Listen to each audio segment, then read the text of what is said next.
All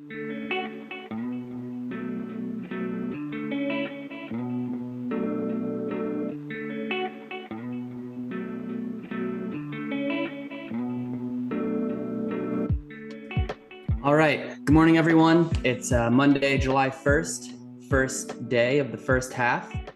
A lot to discuss, so we'll jump right into it. Ed is still out. He's in London meeting with clients. He should be back in the next couple of days. Can't spend Independence Day in the UK, of course. So I'll be taking the reins for today.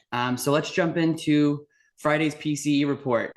Across the board, it was a great print. I think the broad theme is consumers are beating inflation with real income still rising. They're still spending that income, consuming both goods and services, increasingly more goods on a real basis now that those prices are actually falling, and price pressures continue to moderate. Inflation is steadily making its way towards the Fed's 2% target, and we're in a pretty small camp right now that we think the Fed is going to achieve 2% on core PCED by the end of the year. That's kind of what we've been focused on for the past couple of years collectively, is just kind of staring at inflation prints and seeing if the Fed is truly taming inflation. So I think that's the best place to get started. I'm going to share my screen. So we'll open today's chart pack. And I made the charts bigger this time, so we don't have the same issue as last time. Hopefully you can all see that. All right, so May's PCE was good because we'd have some, a little bit of trouble with getting PCE down over the past few months. You can see on a 6-month basis, annualized annualized core PCED is still up at 3.2%. So the headline index actually fell 0.08% in May, and then the core index rose by the same amount, but that was a great print. It was the lowest core monthly print since January 2023. So encouraging, and it got us down to 2.6% year over year. Now for the Fed, they actually are projecting, they upped it in their last summary of economic projections. They see 2.8% on core PCED by the end of the year. So they actually thought that 2.8 would be fine, and that would give them room to cut the federal funds rate by 25 bips, just a one cut. So if we do end up lower than that, the chances of them potentially cutting more, twice or 3 times do increase. Now, the reason they increased their forecast wasn't some dramatic change in their economics and the way they were looking at the economy. It was that they're mindful of the base effects. And that's what Chair Powell mentioned during his press conference in the Q&A. Basically, in the latter half of last year, we had really encouraging monthly readings. Inflation was moderating even quicker than many officials and markets expected. So all those monthly prints now get phased out in each consecutive year over year print. So basically the comps get tougher. We just have to have lower monthly prints from here on out. But we are still sanguine, and this is what the potential glide paths for core PCE look like. So we're in the 2% camp. Basically, if we repeat May's monthly reading of 0.08% or 0.1% in the coming 7 months, we would be at around 2% by year end. The Fed sees it around 0.18 based on their forecast, but if you look at 0.165%, this isn't a random number. 0.165 monthly readings would give you 2% if you stacked them all up over 12 months. If we get that for the coming 7 months, we end up at 2.6%. So still below what the Fed was looking at. They'd probably look to cut rates 2 or 3 times. Granted, there's fewer and fewer meetings for the rest of the year. And then an uglier situation is we get 0.2 monthly readings for the rest of the year. In April, we had 0.24. So it's nothing crazy that could happen. Of course, the margins are pretty thin here. We're counting decimal points, but you get 0.2 for the next 7 months, and you're looking at 2.9% by year end. Markets might think, hey, are hikes warranted here? Fed officials would start talking tougher on inflation and less about the balance between their dual mandate. How do we get that? Goods prices have really been under pressure, particularly durable goods. If we get some sort of escalation in the Middle East and an oil price shock or some other supply chain snag, tariffs aren't really a super near-term thing. but something like that to get rid of a lot of, especially the exported deflation from China. Chinese imports into the US are down like 0.2% year over year in May. So something like that could get us here. But again, it's not our baseline scenario. That's more of a tail risk.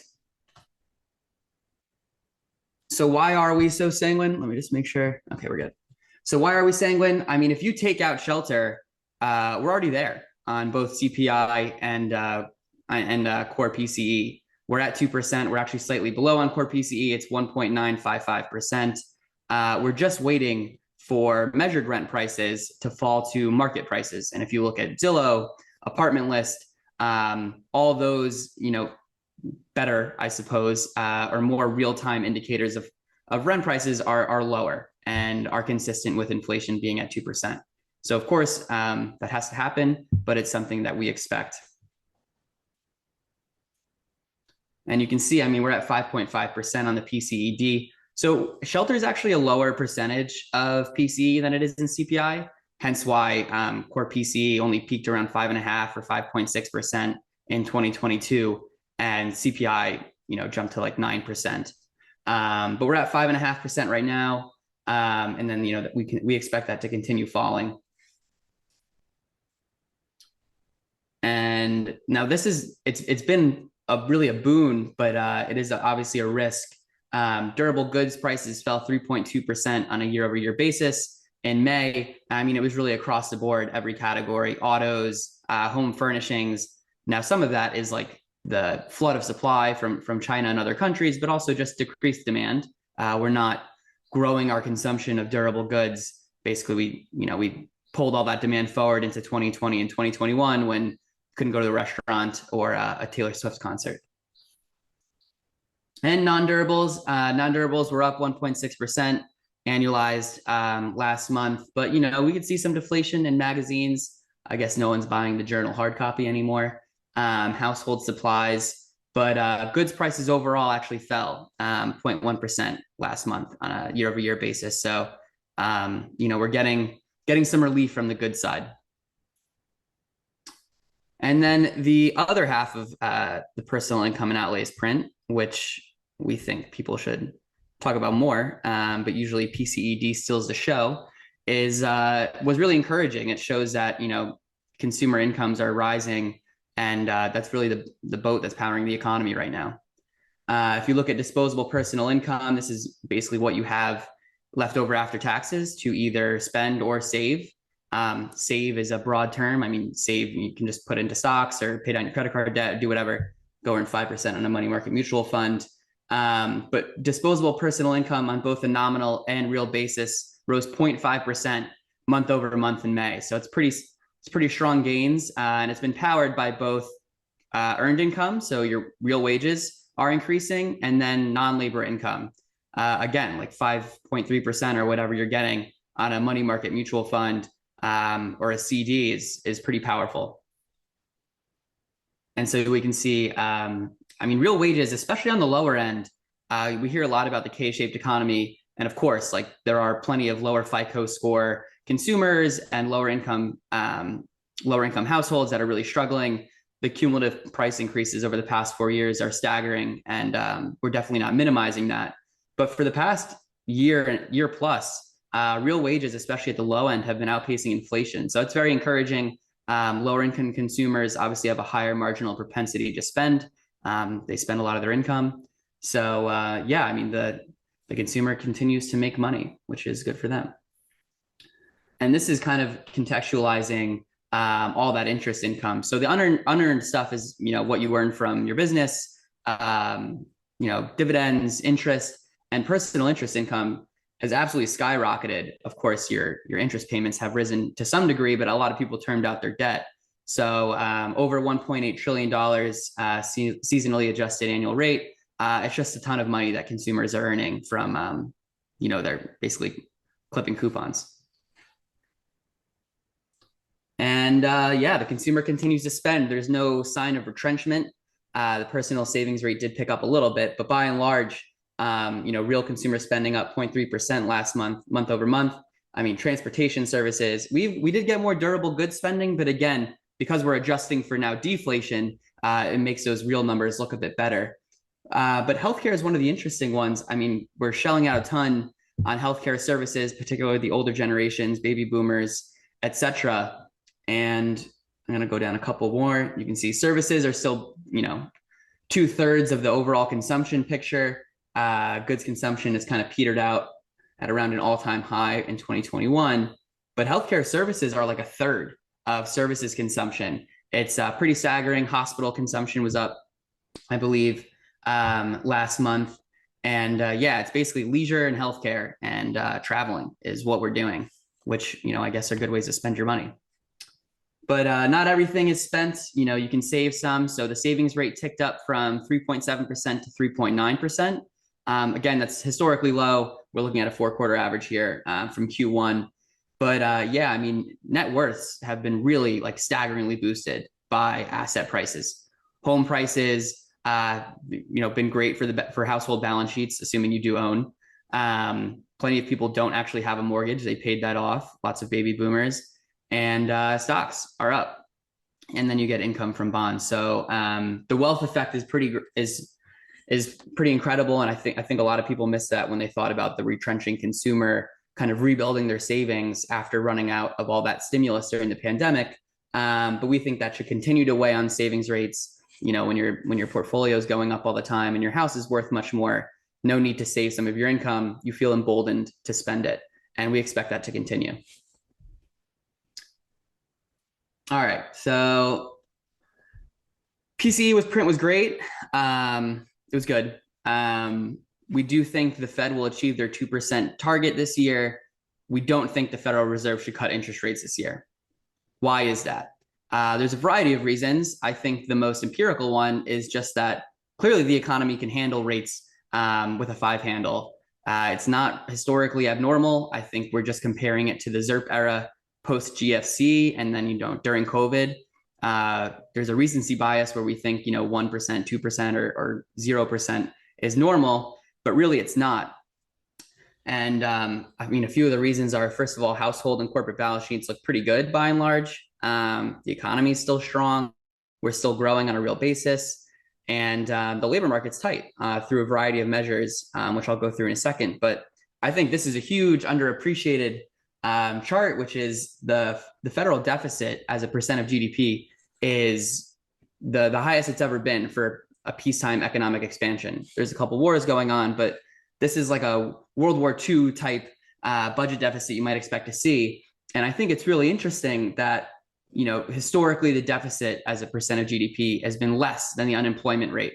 It's below, and they're very correlated because as unemployment rises, you start shelling out more for entitlement programs, unemployment benefits, and your tax revenues go down because that's typically a recession. So the deficit tends to be correlated with unemployment. But now it's not correlated. We're just running a really high deficit at 6.7% of GDP, despite unemployment being at or below 4% for the past 30 months. So 2.5 years. And just look, the CBO projections don't show it going down anytime soon. Those are also assuming that all the 2017 tax cuts expire, which I think neither party is looking to do. I think even the Biden administration, should they win in November, would continue some of them, extend those. But we're just projected to be above unemployment for the foreseeable future. This is through the next decade. And it's just a different ballgame. I think, fiscal policy is very stimulative. And if you think about the neutral rate or R star, that necessitates rates, have to be higher for longer in order to counteract that. If you cut rates with a fiscal deficit that's this huge, you're risking refueling inflation and getting more price pressures pumping through the economy. Make sure we're all good here. Okay. And then this is just a historical visual of the Fed funds rate versus CPI. You can see that ZIRP was the aberration, and 5.33%, I think we're at for the effective Fed funds rate, is pretty normal relative to history.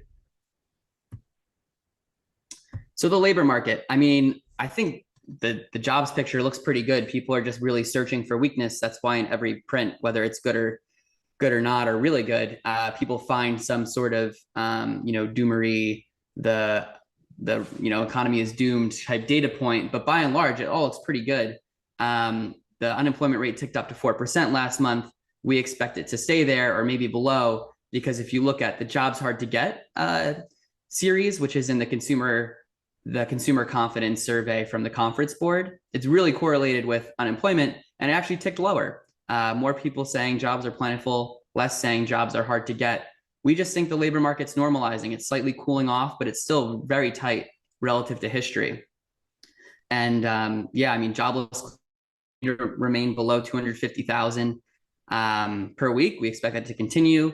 There was a rise in continuing claims last week, but most of that was from, it's incredible how like wonky these state level policies can get and affect overall numbers, but it was from a 2023 rule change in Minnesota, where if you're an educator or if you work in education, but you're not a teacher, you can file for unemployment benefits in the summer. So Minnesota was by far the biggest contributor to continuing claims, and it got that number up, but we expect that to fall in the coming weeks.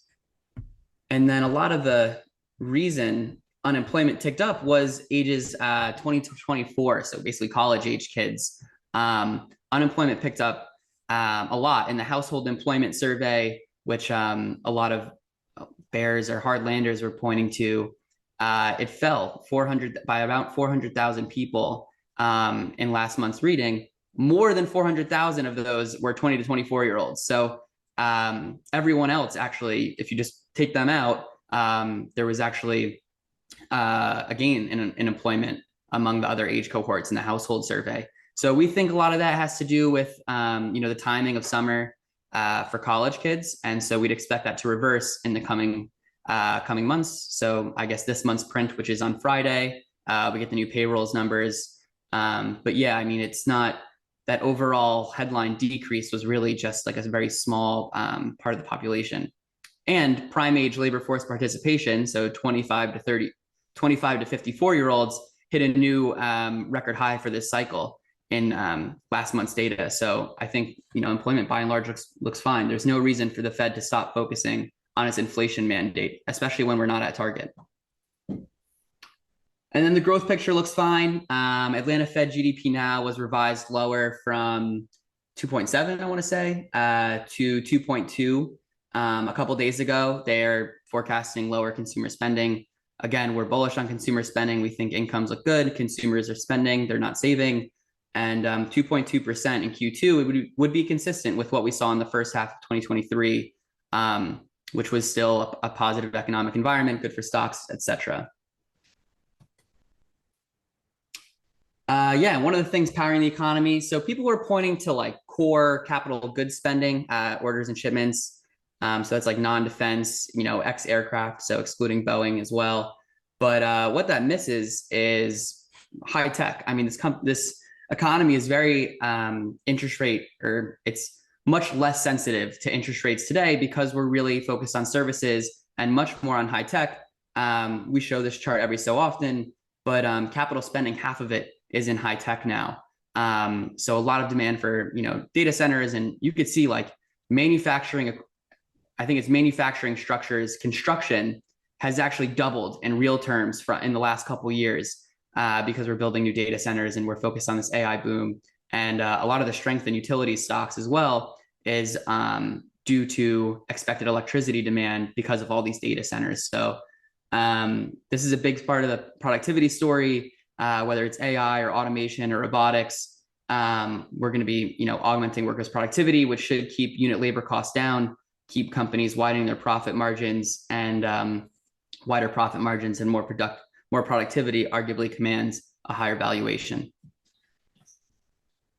The other problem with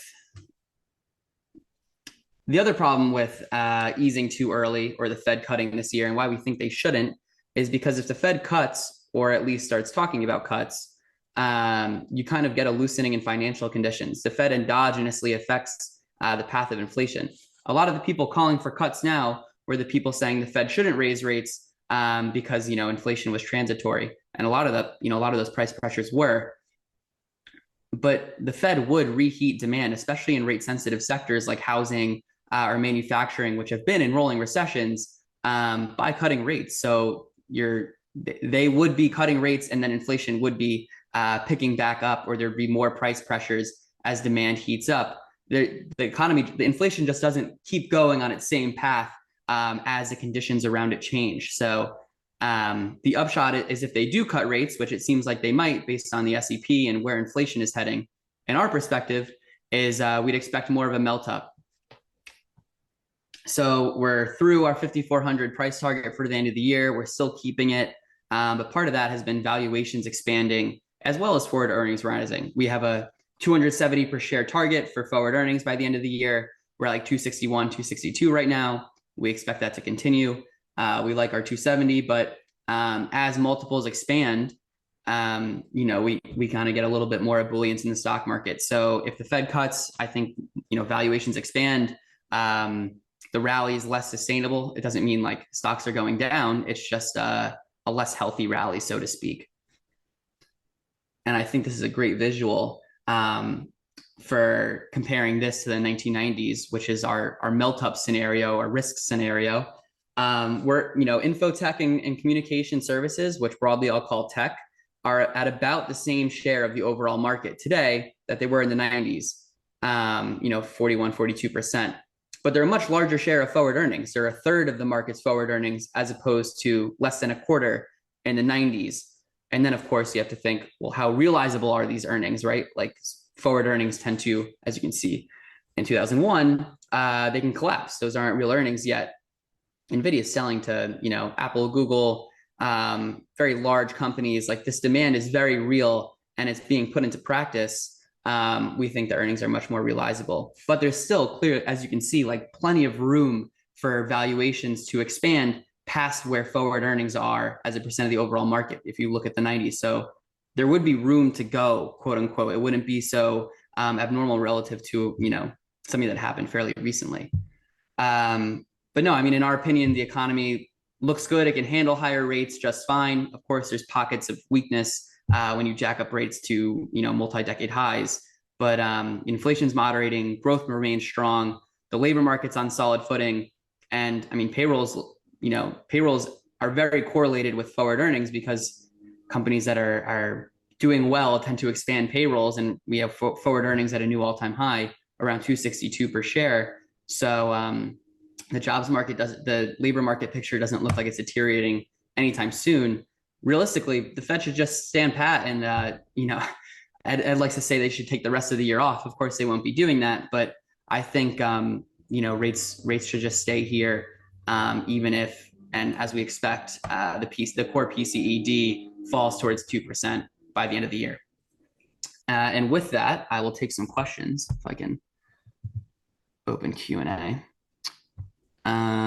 All right, and so keep these coming in, please. Happy to answer on whatever.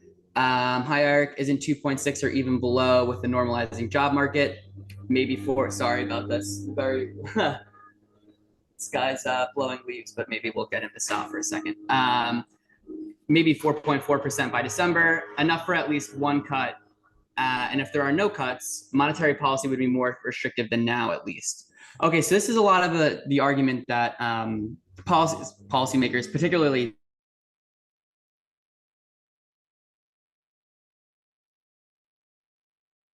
the Fed funds rate, is getting more restrictive as inflation falls. I mean, the one issue with this is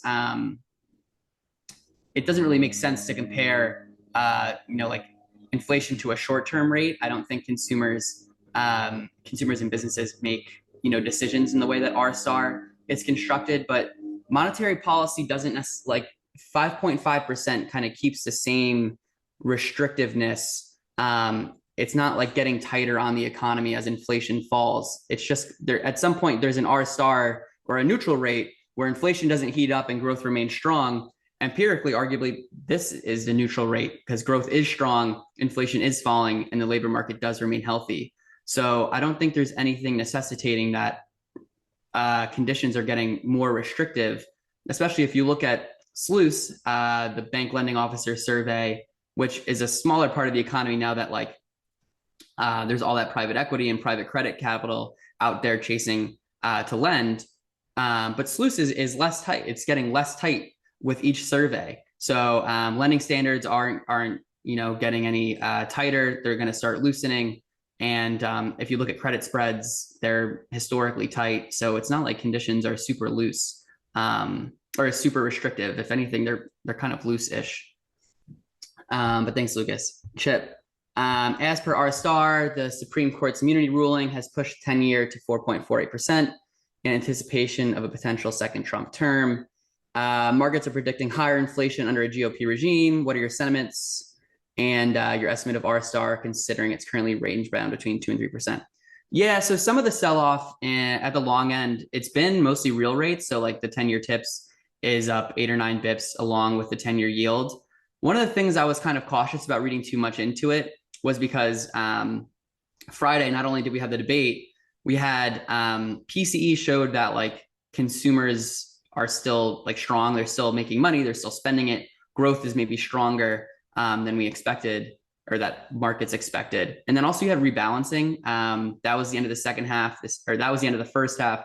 This is the start of the second half. There might be money shifting around, but also we're at where we were at the start of, we're like exactly where we were a month ago. I don't think there's anything to say. I think our 4 to 5% range on the 10-year and expecting it more often in the 4 to 4.5% range makes sense. We see the 10-year tips or real rates between 2 and 2.5%, and then inflation expectations around 2%. So you bounce between 4 and 4.5.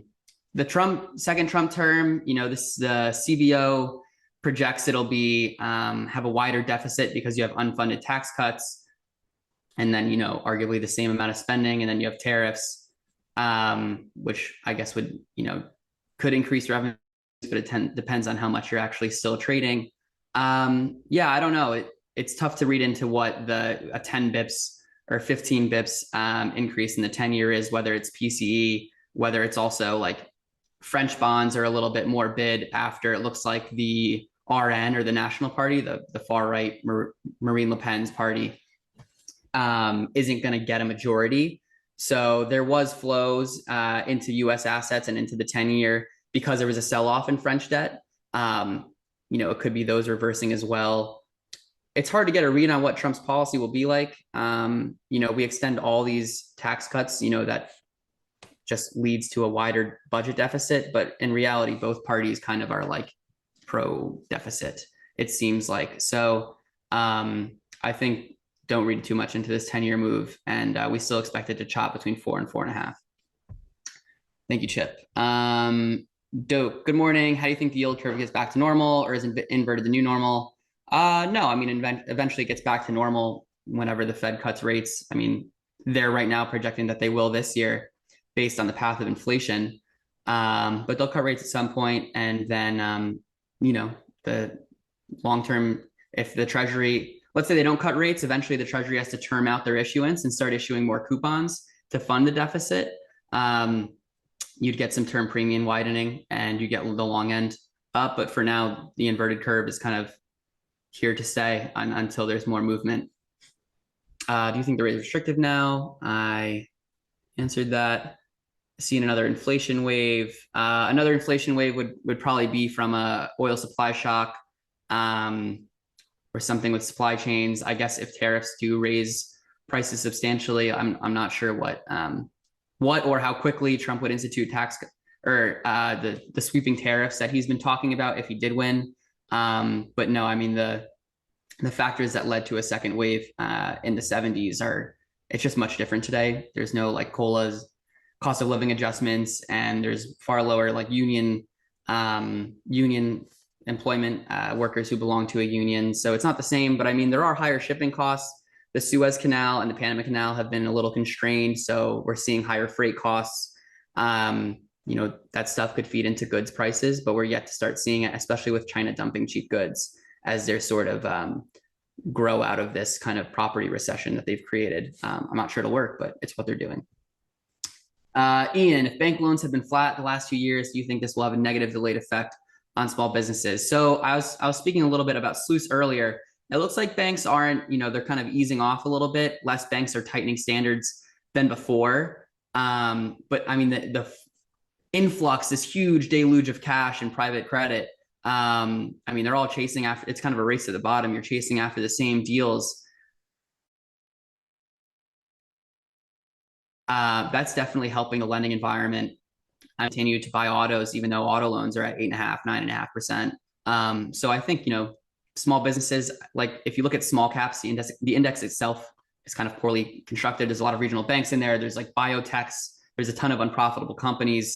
I think it's 40 to 50% of the debt in the Russell 2000 is floating rate. So they're getting killed, by higher rates. They didn't term out as much as the better balance sheet large caps did. But I think small business formation has been incredibly strong. It's part of the reason the payrolls data has been good. You can call it, I think some people have said, there's a wave of entrepreneurship post-pandemic, people sitting at home, probably putting their ideas into action, but business formation has been well above pre-pandemic levels, which suggests that the environment for getting financing is actually fairly healthy. At what point do investors begin? I'll answer the last two and then we'll call it. At what point do investors become concerned about debt and interest costs? So debt service payments are still below, they're right around 10% of disposable personal income. I think because most consumers termed out their debt, and disposable personal incomes, as we saw last month, continue to rise. The consumer should be fine to, manage their debt. If mortgage rates stay here for a couple of years, which I don't think they will, at some point the Fed would cut, but if mortgage rates stay here, eventually consumers kind of get used to it. You don't have that recency bias of much lower rates. But no, I mean, I think household balance sheets look fine at the moment. And then last one, Ian, your take if Trump wins POTUS and ends the wars around the world and issues more oil leases, could that send oil back to 55? It's going to be tough to conjecture on that. There's a lot of moving pieces there.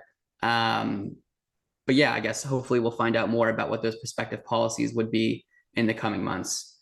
But thanks, that's it for today.